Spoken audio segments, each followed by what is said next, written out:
The Playboy Jazz Festival season kicked off, featuring the Johnny Crawford Orchestra. Our guest today stars as one of the most iconic characters in TV history, as Mark McCain. For millions of Americans, Johnny Crawford was the boy who seemed to have it all. By 13, he was an Emmy-nominated television star. Before he was old enough to vote, he was a charting recording artist and one of the most recognizable young faces in America. His future appeared limitless. But when the spotlight of childhood fame began to fade, Crawford found himself thrust into a brutal cycle of career rejection, financial instability, and personal heartbreak that would follow him for decades.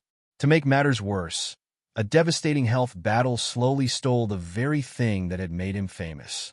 As his condition worsened, so did the financial burden, leaving his family facing struggles that a star of his stature should never have endured.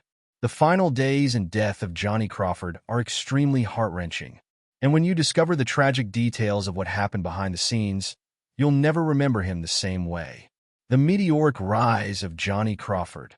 Johnny Crawford was only 13 years old when he began standing alongside some of the most respected performers of his generation.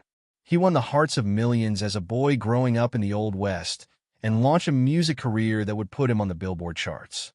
His future seemed limitless, but the same industry that lifted him so high would eventually forget his name, and the final chapter of his life would be a tragedy that no one could have predicted.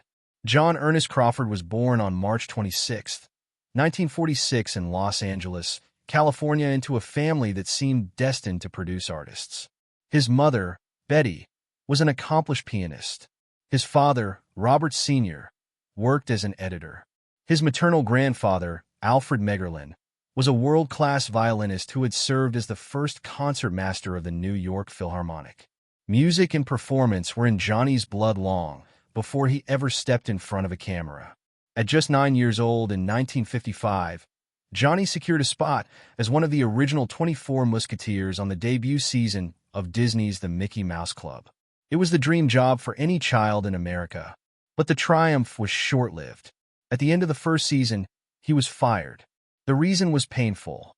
He could not learn the complex dance steps quickly enough, and the choreographers decided that he was holding back the other performers. The rejection stung, but Johnny did not let it break him.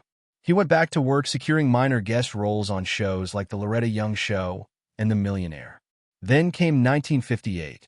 Out of hundreds of child actors, Johnny's expressive face and natural emotional vulnerability won him the definitive role of Mark McCain on the ABC Western series The Rifleman. The show was built around the relationship between a widowed homesteader named Lucas McCain, played by Chuck Connors, and his young son, Mark. The chemistry between the two actors was immediate and undeniable. In 1959, at the mere age of 13, Johnny earned a Primetime Emmy Award nomination for Best Supporting Actor in a Drama Series. He did not win, but the nomination was a validation of everything he had worked for. Off-screen, Chuck Connors became a father figure and protector to the young actor. He mentored him and fiercely shielded him from the typical Hollywood exploitation that destroyed so many child stars. While acting, Johnny simultaneously launched a highly successful pop recording career with Delphi Records. Between 1961 and 1964, he achieved several top 40 hits on the Billboard Hot 100, including his signature track Cindy's Birthday, which peaked at number 8 in 1962. He was a television star, a recording artist, and a teenage heartthrob all at once. The brutal personal struggles.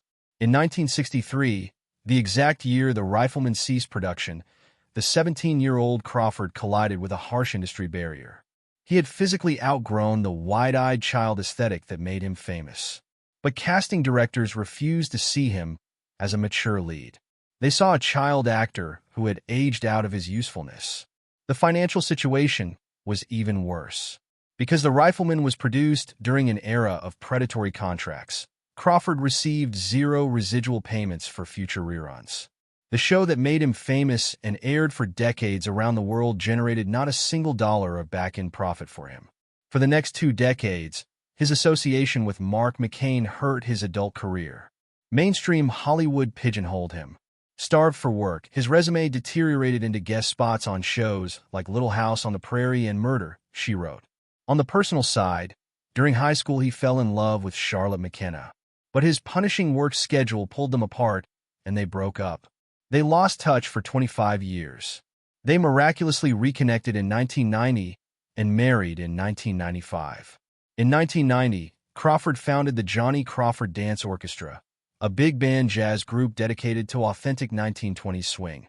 It was his passion project, but because he lacked corporate backing, he poured his own savings into it. The orchestra was a beautiful artistic achievement and a massive financial burden. The cruel diagnosis. In the mid-2010s, friends in his orchestra noticed alarming changes. The man with an encyclopedic memory for music began forgetting lyrics on stage. In 2019, his family announced that Johnny Crawford had been diagnosed with severe, irreversible Alzheimer's disease. The news hit fans hard. The boy who captured their hearts was slowly losing his mind to a disease with no cure. The disease attacked quickly. He suffered a near-total loss of speech. He could not remember the songs. He could not lead his band. He could no longer attend fan conventions. As his disorientation became a safety risk, he was moved into a specialized memory care facility in Los Angeles. The former Emmy-nominated star now spent his days in a locked facility, cared for by nurses who did not know he had once been famous. The final days. Despite a lifetime in entertainment, Crawford's modest savings were obliterated in months by the cost of 24/7 memory care. The industry that profited from him offered nothing. No pension, no health benefits. His lifelong friend Paul Peterson, from a minor consideration, launched a GoFundMe to help pay for his care. Fans from around the world donated. Later, a benefit and silent auction was organized to raise emergency funds. It was a harsh reminder that many early child stars were never given financial protections to support them after fame faded. When the COVID pandemic struck, Crawford was trapped in quarantine inside his facility, cut off from his wife Charlotte. Despite precautions, he caught the virus. His body, already weakened by Alzheimer's, could not recover. He then contracted pneumonia. On Thursday, April 29, 2021, Johnny Crawford took his final breath at the age of 75. He died peacefully with his devoted wife Charlotte holding his hand.